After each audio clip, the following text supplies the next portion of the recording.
Assalamualaikum warahmatullahi wabarakatuh. Kembali lagi dengan kami Bismart. Oke, pada kali ini kami akan membahas materi tentang penyelidikan konikoida. Masih tentang penyelidikan konikoida, yang mana pada contoh untuk kali ini merupakan request dari sahabat Bismart yang menanyakan tentang penyelidikan X kuadrat kurang 2XY tambah 2XZ kurang 4YZ kurang 2Y kurang 2Z sama dengan 0. Nah, untuk catatannya di sini, kalau dalam penyelidikan konikoida, kita dapat menggolongkan konikoida menurut pusatnya dengan menyelidiki rank matriksnya. Nah, rank matriksnya yaitu matriks A, B, yang mana rumusnya ini adalah A11, A12, A13, A14, A12, A22, A23, A24, A13, A23, A33, A34. Nah, pada materi sebelumnya juga sudah disinggung mengenai rank matriks. Jadi di sini kita ulas kembali. Kalau bila rank matriks A sama dengan rank matriks A, B sama dengan 3, maka kita peroleh satu titik pusat. Ini merupakan persyaratan di dalam penyelidikan untuk konikoida. Jadi perlu teman-teman ingat, kalau dia rank matriks A sama dengan rank matriks A, B yaitu sama dengan 3, maka dia mempunyai satu titik pusat. Nah, untuk kita menyelidiki jenis konikoida, yaitu dapat kita gunakan dengan persamaan umum konikoida tadi yang sebelumnya sudah juga saya jelaskan pada video-video yang sebelumnya mengenai konikoida dasar atau bidang kuadratis dari konikoida. Nah, kemudian untuk syarat yang kedua, bila rank A itu sama dengan 2, sedangkan rank dari A, B itu sama dengan 3, maka itu tidak diperoleh satu titik pusat. Hal mana terdapat paraboida eliptik dan paraboida hiperbolik. Nah, kemudian barulah kita masuk ke langkah penyelesaiannya. Saya tulis ulang untuk matriks A-nya. Kita ingin mencari matriks A-nya terlebih dahulu. Kemudian ini adalah persamaan umum dari konikoida. Lalu karena disoalkan diketahui X kuadrat kurang 2XY tambah 2XZ kurang 4YZ kurang 2Y kurang 2Z sama dengan 0. Nah, kemudian barulah kita membuat bentuk ini menjadi bentuk umumnya supaya mempermudah kita dalam menentukan A11, A12, A13 dan seterusnya. Jadi di sini karena dia X kuadrat berarti A sama dengan A11 X kuadrat di sini. Maka kita tulis A11 X kuadrat, sini adalah X kuadrat. Kemudian sini ada min 2XY, berarti kita langsung saja masuk ke XY. Berarti XY kan 2A12XY di sini, berarti tambah 2A12XY. Karena dia min, maka min di sini min 2 tetap sama dengan bentuk umumnya.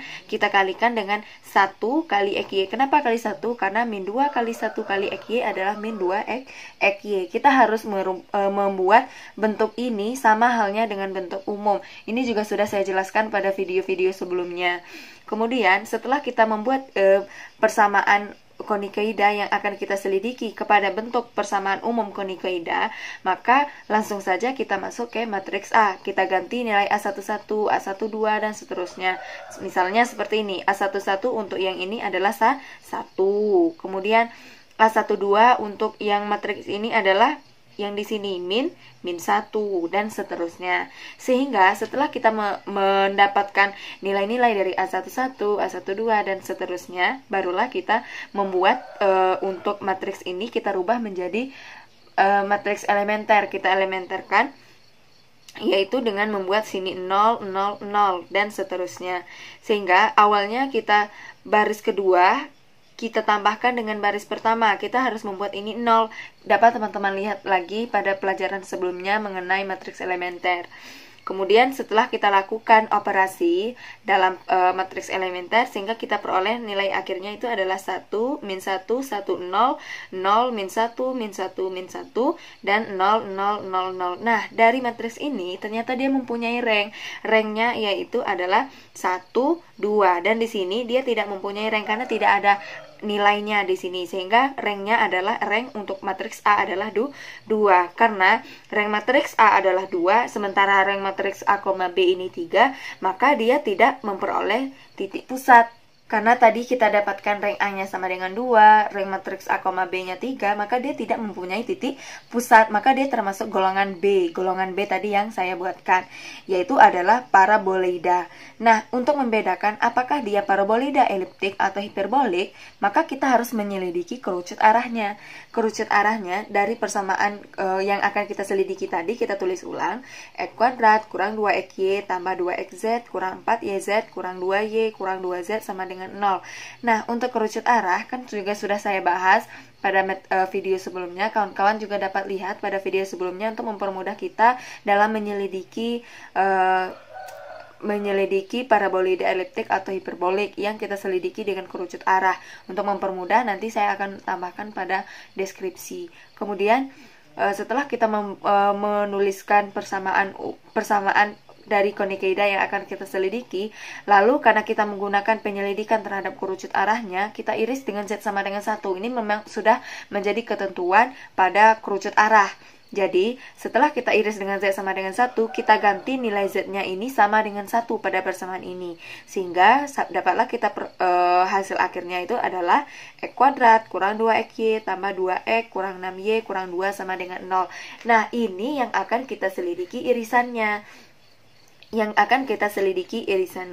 Nah, untuk pada kerucut arah, kalau untuk persamaan dari irisan itu sendiri, yaitu adalah F, Y itu adalah A11X kuadrat tambah A22Y kuadrat tambah 2A12XY tambah 2A13X tambah 2A23Y tambah A33 sama dengan 0.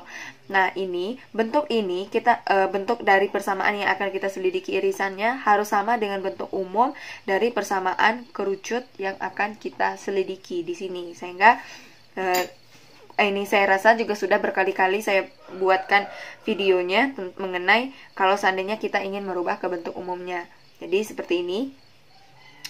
Nah, kemudian setelah kita membuat persamaan yang akan kita selidiki kepada persamaan bentuk umumnya ini, maka barulah kita cari determinannya. Determinan ini kita cari dengan menggunakan rumus, yaitu pada kerucut arah ya. Kalau untuk determinan, rumusnya itu adalah A11, A12, A12, dan A22. Jadi kita ganti nih, A11-nya adalah 1, A12-nya adalah min 1, A12 min 1, A22-nya adalah 0.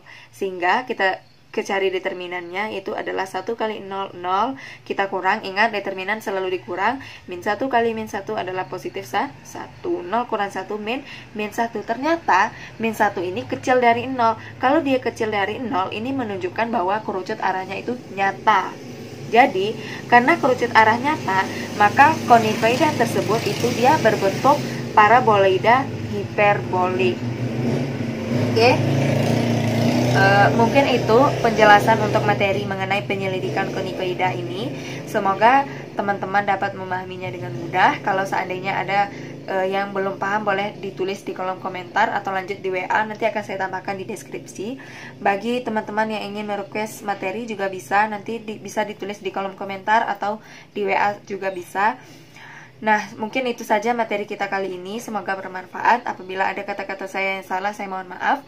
Akhirnya saya tutup dengan Assalamualaikum warahmatullahi wabarakatuh.